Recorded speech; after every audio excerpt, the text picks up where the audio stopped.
For millennia, they have stood as silent witnesses to the rise and fall of empires, colossal monuments of stone reaching for the heavens, the great pyramids of Giza. They are the last surviving wonder of the ancient world. Yet one question continues to echo through the ages. How did a civilization thousands of years ago, without modern machinery, build these architectural marvels? Today, we journey back in time, not just to marvel at their scale, but to uncover the ingenuity, the sweat, and the sheer human will that raised these mountains of stone from the desert sands. This is the story of how the pyramids were truly built. Our story begins not with stone, but with a vision. In ancient Egypt, the Pharaoh was more than a king. He was a living god, a bridge between the mortal world and the divine. To ensure his eternal journey into the afterlife, a tomb of unprecedented scale was required, a pyramid. This wasn't just a building, it was a resurrection machine. The Pharaoh, like the sun god Ra, would rise and set, and his pyramid was the horizon from which his spirit would ascend to the stars. The task fell to the greatest minds of the age. The vizier, the Pharaoh's most trusted advisor, and the royal architect would spend years, even decades, planning the project. They were master organizers, mathematicians, and astronomers. Using simple sighting tools, they aligned the pyramid's base almost perfectly to the four cardinal points.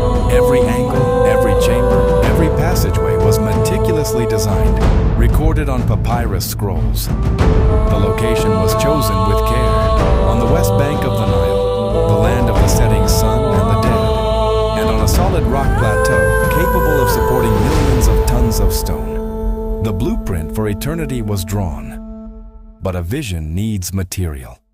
The bulk of the pyramids, over 2 million blocks for the Great Pyramid alone, was limestone quarried right on the Giza Plateau. But for the outer casing, which would have gleamed like a white jewel in the sun, a finer limestone was brought from Tura across the Nile. And for the crucial chambers deep inside, massive granite blocks, some weighing up to 80 tons, were quarried in Aswan, more than 500 miles to the south.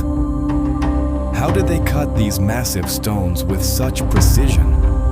Forget what you've seen in movies. The Egyptians were masters of their craft, using copper chisels and saws, which were hardened by a process of hammering. They painstakingly cut into the limestone. For a harder stone like granite, they used a cleverer technique. They would pound the rock with dolerite, a stone harder than granite, to create channels. Another method involved drilling holes, inserting wooden wedges, and soaking them with water. As the wood expanded, it would crack the stone along a precise line. It was a slow, laborious process, but with thousands of workers, the quarries became hives of organized rhythmic activity, yielding the building blocks of a wonder. Now came the most daunting challenge: moving these colossal blocks from the quarry to the construction site. For the materials from Aswan and Tura, the mighty Nile River was their superhighway. During the annual inundation, when the river flooded its banks, the water level rose, allowing massive barges to carry the stones almost to the foot of the Giza Plateau. But how did they move the blocks across the sand and up the rising structure? Evidence points to the use of massive wooden sleds. Recent discoveries, including a depiction in the tomb of a local governor named Jehuti-Hotep, show workers pouring water onto the sand in front of the sled. This simple act reduces friction dramatically, allowing a team of men to haul stones weighing several tons. It wasn't brute force alone. It was applied physics, a simple yet brilliant solution to an enormous problem. As for lifting the blocks into place, the exact method remains a topic of debate among historians and engineers. The most widely accepted theory involves the use of ramps. Some suggest a single, long, straight ramp that grew with the pyramid, but that would have eventually become impossibly long. Others propose a spiral ramp that corkscrewed around the outside of the pyramid. or even a system of internal ramps. It's likely they used a combination of techniques, adapted as the pyramid grew taller. What is certain is that it relied on immense coordinated human power. Teams of men pulling ropes, levering blocks with wooden beams, and placing them with millimeter accuracy under the watchful eye of the master builders. Who were these people? The ones who performed this back-breaking labor? For a long time, popular culture has portrayed them as slaves, toiling under the crack of a whip. But modern archaeology tells a very different story. Excavations of a workers' village near the pyramids have revealed a well-organized community. These were skilled Egyptian laborers, not slaves.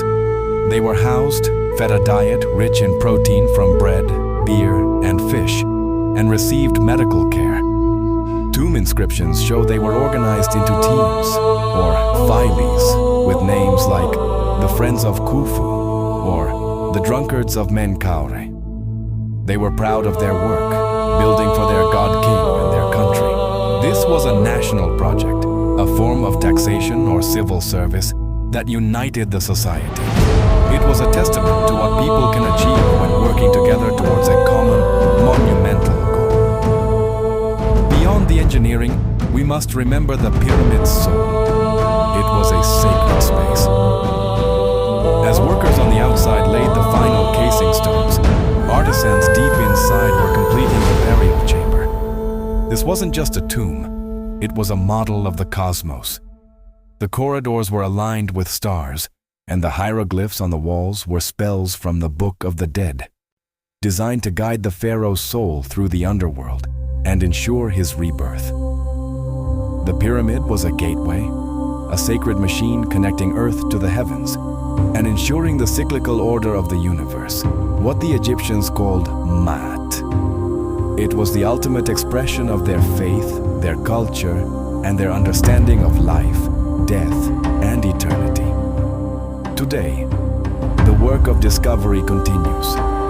We no longer rely on just picks and shovels.